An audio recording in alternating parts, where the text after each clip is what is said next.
नमस्कार और आज की इस चर्चा में बहुत बहुत स्वागत है। आज हम एक ऐसी आम समस्या पर बात करने वाले हैं जिसका सामना हम सभी ने कभी ना कभी किया है। बाहरी नकारात्मकता, लोगों के ताने और उनकी वजह से खुद पर होने वाला शक। जब आसपास का माहौल हमें नीचे खींचना चाहता हो तो हम अपना फोकस और आत्मविश्वास कैसे बनाए रख सकते हैं।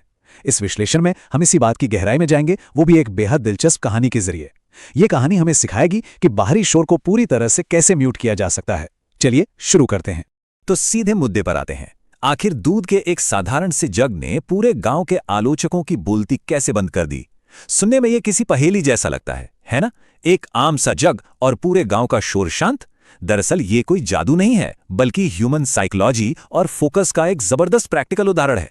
इसके पीछे का मैसेज इतना पावरफुल है कि यह सोचने का पूरा नजरिया बदल कर रख देता है। आइए देखते हैं कि यह सब शुरू कैसे हुआ। पहला हिस्सा, उम्मीदों का बोझ। इस कहानी के केंद्र में एक ऐसा लड़का है जिस पर पूरे गांव की उम्मीदों का एक बहुत भारी पहाड़ था। अगर इस लड़के के सफर को समझें तो इसने महीनों तक लगातार कड़ी मेहनत की, खेतों में पसीना बहाया, रातों की नींद गंवाई और पढ़ाई की। फिर वो हफ्ते आए जब 12वीं की फाइनल परीक्षाएं हुई। सब कुछ बढ़िया लग रहा था, लेकिन जब रिजल्ट आया तो बाजी पलट गई। वो लड़का किसी एक विषय में सिर्फ कुछ ही अंकों से फेल हो गया और देखते ही देखते कुछ ही घंटों के भीतर उसकी सालों की मेहनत मिट्टी में मिल गई और वो पूरे गांव में सार्वजनिक मजाक का पात्र बन गया। ये दिखाता है कि सफलता और असफलता के बीच की लकीर कितनी पतली होती है और समाज का रवैया कितनी जल्दी बदल जाता है। दूसरा हिस्सा, असफलता की चुभन। ऐसे वक्त में जब उस लड़के को सबसे ज्यादा सहारे की जरूरत थी, तब गांव वालों ने उस पर कठोर तानों की बरसात शुरू कर दी। इस स्लाइड में जो विरोधाभास है वो सच में ध्यान देने लायक है। गांव वालों की मानसिकता इस एक ताने से साफ झलकती थी।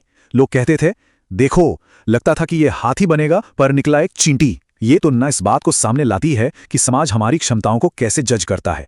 जब उम्मीदें हाथी जितनी विशाल होती हैं और असलियत में एक छोटी सी चूक हो जाए तो लोग सारी मेहनत भुलाकर इंसान को एक चींटी जैसा छोटा और महत्वहीन बना देते हैं। ये चुभन उस लड़के के लिए बर्दाश्त के बाहर थी। इन लगातार तानों का असर ये हुआ कि वो लड़का पूरी दुनिया से कट गया। उन शब्दों ने उसे इतनी बुरी तरह तोड़ दिया था कि उसने खुद को घर की चार दीवारी में कैद कर लिया। शर्म और अपमान के डर से उसने खेतों में काम पर जाना छोड़ दिया, यहां तक कि स्कूल से भी नाता तोड़ लिया।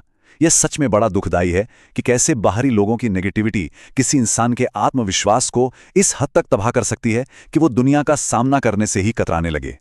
तीसरा हिस्सा, शिक्षक की चुनौती। यहीं से कहानी में एक नई उम्मीद की किरण आती है। जब एक शिक्षक ने अपने इतने होनहार छात्र को इस तरह टूटते देखा तो उन्होंने खुद आगे आने का फैसला किया। शिक्षक ने सीधे उस लड़के के घर जाकर एक बेहद जरूरी बात कही, एक बार फेल होने का मतलब कुछ नहीं होता। ये वाक्य इस पूरी कहानी का टर्निंग पॉइंट है। एक मेंटर के इन सांत्वना भरे शब्दों ने उस लड़के के अंदर जमे हुए डर की बर्फ को पिघला दिया। तब जाकर उसने अपनी असली परेशानी बताई। उसने कहा कि उसे फेल होने का उतना दुख नहीं है जितना डर उसे बाहर निकलने पर लोगों के तानों से लगता है। उसने अपने मन का पूरा बोझ अपने शिक्षक के सामने खोल कर रख दिया। उसकी पूरी बात सुनने के बाद शिक्षक के दिमाग में एक जबरदस्त आइडिया आया। उन्होंने एक शर्त रखी। शर्त यह थी, अगली सुबह एक जग को ऊपर तक बिल्कुल लबालब दूध से भर लेना है। उस जग पर कोई ढक्कन नहीं होगा, उसे पूरी तरह खुला रखना है और सबसे अहम बात, उस जग को छलकाए बिना, दूध की एक भी बूंद गिराए बिना स्कूल तक लेकर आना है। यह कोई आम काम नहीं था, बल्कि मेंटल और फिजिकल फोकस का एक बेहद सख्त टेस्ट था जो उसे अगले ही दिन पास करना था। चौथा हिस्सा, दूध के जग का टेस्ट और डर का सामना। अगली सुबह वो लड़का दूध से भरा वो जग लेकर अपने उस सबसे बड़े डर का सामना करने निकल पड़ा। जरा इस सीन की कल्पना कीजिए। लड़का उस गांव की उन्हीं गलियों से गुजर रहा है। वही लोग जो कल तक उसका मजाक उड़ा रहे थे आज भी वहीं खड़े हैं। वे अब भी बातें बना रहे हैं, ताने कस रहे हैं, उसका ध्यान भटकाने की पूरी कोशिश कर रहे हैं। लेकिन आज कुछ अलग है। आज उसके पास एक बेहद नाजुक मिशन है, वो दूध से भरा हुआ जग।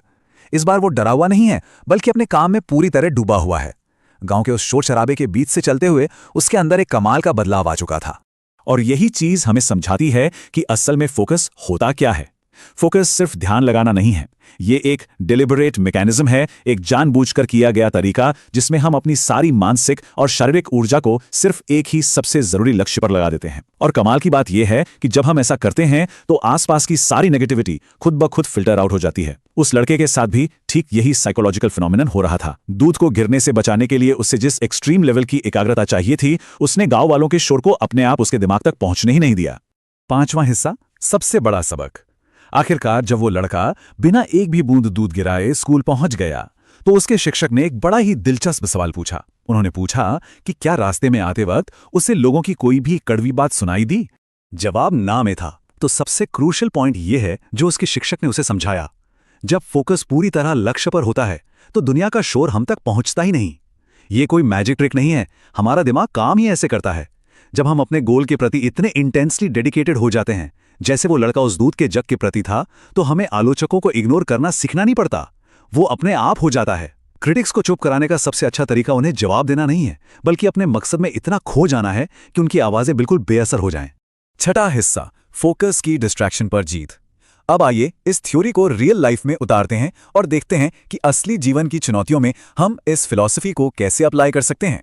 हमारी सोसाइटी में अक्सर इनबॉर्न टैलेंट यानी पैदाइशी हुनर को सबसे ज्यादा अहमियत दी जाती है, पर इस स्रोत का कोर मैसेज ये है कि सच्ची ताकत सिर्फ रॉ टैलेंट से नहीं आती, बल्कि लगातार फोकस और निरंतरता से आती है। एक बेहद टैलेंटेड इंसान भी डिस्ट्रैक्ट होकर फेल हो सकता है, लेकिन अगर लगातार अपने काम पर फोकस रखा जाए तो बिना रुके किसी भी टैलेंटेड इंसान को पीछे छोड़ा जा सकता है। असल में फोकस ही वो चाबी है जो सिर्फ मेहनत को ठोस रिजल्ट्स में बदलती है। इस पूरे विश्लेषण को अगर समराइज करें तो कुछ बातें बिल्कुल साफ हैं। पहली, दुनिया का शोर कभी बंद नहीं होगा, लोग बोलेंगे। दूसरी, नेगेटिविटी हमें तभी परेशान कर सकती है जब हम खुद उसे अंदर आने की परमिशन देते हैं। तीसरी, रास्ते के फेलियर और चैलेंजेस परमानेंट नहीं होते, वो पूरी तरह से टेम्पररी हैं। और आखिरी बात, जिस दिन पूरा ध्यान पर्सनल ग्रोथ पर शिफ्ट हो जाता है, बाहरी आवाजें खुद चुप हो जाती हैं। हमारी पूरी एनर्जी बहुत कीमती है, इसे उन लोगों पर बिल्कुल वेस्ट नहीं करना चाहिए जो हमें नीचे खींचना चाहते हैं। तो आखिर में एक सवाल छोड़कर जाते हैं, इस सफर में शोर को शांत करने वाला वो दूध का जग आखिर है क्या? वो कौन सा लक्ष्य या सपना है जो इतना अहम है कि जब उस पर ध्यान लगाया जाए तो दुनिया की कोई भी नेगेटिव बात सुनाई ही न दे? जिंदगी में इस दूध के जग की पहचान होना बहुत जरूरी है। आज की इस चर्चा में साथ जुड़ने के लिए बहुत बहुत शुक्रिया। उम्मीद है इस कहानी से सोचने का एक नया और मजबूत नजरिया मिला होगा। मिलते हैं अगले विश्लेषण में।